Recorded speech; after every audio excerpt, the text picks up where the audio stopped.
თბილისელი მდიდარი ვაჭრის მიქაელ არამიანცის გამდიდრების, თბილისური ცხოვრებისა და სიღატაკეში გატარებული სიცოცხლის ბოლო წლებზე ალბათ ბევრი რამ არის ცნობილი, თუმცა კოსტავას ქუჩიდან თორაძის ქუჩამდე მიმავალი გზა თუ მის შეყვარებულს ეკუთვნოდა, ალბათ ცოტამ თუ იცის.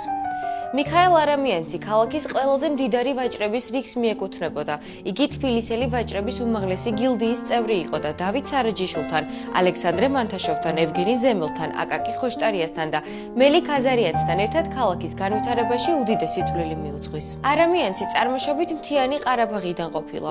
1871 წელს 28 წლის ასაკში ჩამოვიდა თბილისში და სწორედ 28 წლისამ შეაგროვა პირველი მილიონიც.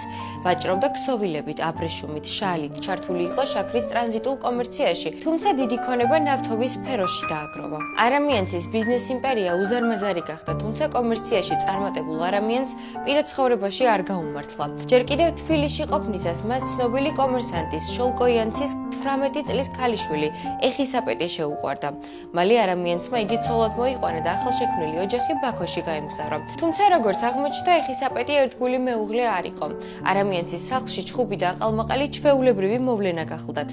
ეხისაპეტი მსუბუქი ყოფაქცევის ქალი აღმოჩნდა, რომელსაც უამრავი საყვარელი ჰყოლია. ოჯახის ნაცვლად მთელ დროს რესტორნებში ატარებდა. მიქაელმა ცოლის შეზღუდვა სცადა და სახარჯო ფულის გაცემა შეუწყვიტა, მაგრამ ქალი მაინც ვერ შეაჩერა. ეხისაპეტს ბაქო საშინლად არ მოსწონდა და ქმარს ყოველდღე ტიფლიში დაბრუნება სთხოვდა. საბოლოოდ არამიანცი ცოლმა დაიყოლია. მიქაელმა ბაქოში საქმე გაყიდა და ტიფლის დაუბრუნდა, მაგრამ ოჯახში მდგომარეობა არც აქ შეცვლილა. არამიანცის ცოლის სასიყვარულო ისტორიებს მთელი ქალაქი ირონიით ყვებოდა. არამიანცი ცოლის ღალატს დიდხანს ვერ იჯერებდა და ეგონა, რომ ამჭორებს კონკურენტები ურცელებდნენ, მაგრამ ერთხელ შემთხვევით ეხისაპეტის სასიყვარულო ბარათები ჩაუვარდა ხელში, რის შედეგადაც ოჯახი დაინგრა. გაყრის სასამართლო პროცესი თურმე 8 წელს გაგრძელდა, რა დროსაც არამიანცმა კაპიტალის დიდი ნაწილი დაკარგა. ეხისაპეტის შემდეგ არამიანცი ტიფლისის ცნობილ ლამაზმანს ევგენია შხიანს დაუახლოვდა. მართალია ევგენია ცოლად არ მოუყვანია, თუმცა ყველგან ამბობდა, რომ იგი მისი მეუღლე იყო. საყვარელ ქალს ქალაქის ცენტრში ოლგას ქუჩაზე სამსართულიანი სახლი აუშენა. ბიზნესმენს არც ევგენიას შემთხვევაში გაუმართლა. შხიანცმა ის მიატოვა და საყვარელთან ერთად ქალაქიდან გაიქცა. არამიანცი საბოლოოდ ტიფლიში დაფუძნდა და მშენებლობის ბიზნესზე გადაერთო. გოლოვინის პროსპექტზე აშენა სასტუმრო მაჟესტიკი, დღევანდელი თბილისი მერიოდი.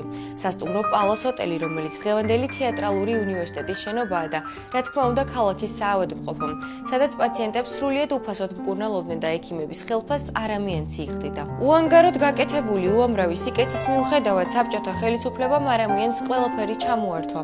საკუთარ სახლში მხოლოდ სარდაფი შეხვდა, სადაც შვილებთან ერთად ცხოვრობდა. ამბობდნენ, რომ ხშირად ხედავდნენ მაჟესტიკთან მარტოსულად მჯდომს, რომლის აშენებაც მილიონები დაუჯდა.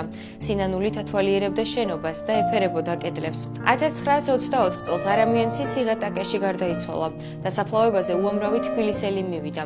არამიანცი ხოჯევანის სომხურ სასაფლაოზე დაკრძალეს, თუმცა კომუნისტებმა სასაფლაოს ადგილას ბაღი მოაწყვეს და მიქაელ არამიანცის საფლავის სამუდამოდ დაიკარგა. რადიო სივრცე ბედნიერ უქმეებს გისურვებთ, მე კი მომავალ კვირამდე გემშვიდობებით. რადიო სივრცე, ყველა სივრცე ერთ ტალღაზე, FM 98.5.